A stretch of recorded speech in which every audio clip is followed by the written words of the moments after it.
and looked up at me as I drove away. I realized I was speeding and yelling inarticulately. I still don't know what that thing was.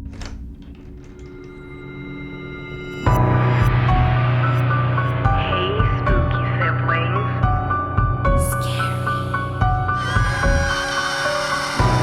Monsters are real. Ghosts are real too. They live inside us. Hey, spooky siblings. Welcome to Wicked Wednesday. My name is Red. And I'm Pulty. And this is Left on Red. Today, we will share a story by D.L. Schindler of a human, yet again, not minding their business and getting into our spaces. Spaces that belong to us paranormal creatures. Over to you, Red. There is this old house across the street from the bus stop. Every weekday morning, the kids gather at the bus stop to wait for the school bus. I remember going to that stop when I was a kid. Now I live down the street some distance from where I grew up. Driving past, I noticed all the kids were staring at this old house. I always thought it was empty, unsold. The yard is overgrown and the fence boards have fallen down. I looked at the place, wondering what they were staring at. I had slowed down so much driving that the school bus had come around the corner and put out its stop sign. I stopped thinking, I am supposed to stop now until the sign retracts, even on this side of the street. I had to anyway. Two girls were dashing with their backpacks loaded with their stuff across my path to get to the bus. I took another look at the house. It was kinda dark out, overcast, and inside the place it was very dark. I still did not notice anything. I looked back at the bus, waiting to go. The kids were chatting, pointing, staring. Many of them looked surprised or scared. I looked back at the house, and then I saw it. In the window was a figure, pale as white. The figure was human-shaped, but it wasn't human. It had no face, no hair, no features. I watched in mortified fascination as it lifted a three-fingered hand and placed it against the glass of the window. I love a bold cryptid. He's just there in full view like, come at me, bro. Not at all shy and elusive like our dear Bigfoot. I was shocked and appalled at the dreadful thing in the window. Although it had no eyes, I knew it could see me. As Tyra Banks would say, he's smizing. Work. I stared at it, my skin felt cold, and I realized I was holding my breath. Suddenly, the blare of an annoyed car horn behind me signaled. I blinked and breathed and looked again at the window of the old house. The thing in the window was gone. So was the bus. I had sat there with my eyes wide, unable to look away.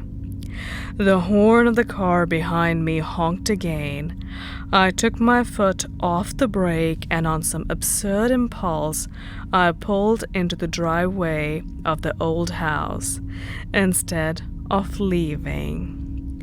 The cars behind me drove on and left me there on the quiet residential street, all alone. Silence. I had turned off my engine. I wasn't sure what compelled me to investigate. Normally, I fear my own shadow. I fear the dark and sleep with a nightlight and a flashlight. I decided to leave, not knowing what else to do. I had rolled down my driver's side window and stared at the overgrown lawn. the fence fallen board. The ancient realtor sign had replaced the one that replaced another. Nobody would buy the place. I leaned out my window a little bit and timorously looked at the window where the strange apparition had appeared. There was nothing there. I got out of my car at that point and started walking up the mossy steps. I stopped my own hand about to knock on the front door. I looked up and down the street, and a chill breeze blew some leaves calmly. Every driveway was empty. People had gone to work. No cars were coming. I felt alone there, under gray clouds. A crow called to another of its kind in the backyard of the old house. Even the crows know. That's your cue to turn around, buddy. Or not. I went to peer into one of the downstairs windows, wading through the tall grass and weeds. It was very dark inside, and the skies were reflecting on the glass, gray and darkness. I cupped my hands over the glass to see inside. Nothing. No movement or anything. Relieved and proud of myself for having a little courage, I went back to my car. I crossed the yard and went past the front door and dropped my car keys, which I already had pulled from my pocket as I returned to my vehicle. My keys clattered onto the pavement between two patches of moss. I felt a scream of terror in my throat catch and choke me. The front door of the house had opened. There in the doorway stood the stranger with the white as bone flesh. It was vaguely human-shaped but had no face. Yet, even without eyes, it was looking at me, angry at my trespassing. I could sense that I was in danger, that I had disturbed something cruel and evil. The only cruel and evil creature here is the trespassing human. Hyperbole much? Well, okay, but trespassing is pretty annoying, if not straight up evil. And on top of that, he has the audacity to call the poor cryptid landlord names. Fair enough. Back to the story. I reached down, fumbling for my keys, unable to look away from the horror in the darkened doorway. When I had my prize, I dashed for my car and lost my balance from the awkward start, hunched over and looked up and then trying to run. I fell and skinned the palm of my hand. Then I got to my car and collided with my driver's side door, flinging my keys inside to the floor through the open window. The door was locked. I had locked it. I reached in and found the lock and opened my door. I heard soft footsteps approach me from behind. I got into my car without looking back and then retrieved my dropped keys again. I ignited the engine and put my car into reverse. As I escaped the driveway, I saw it there at the bottom of the steps.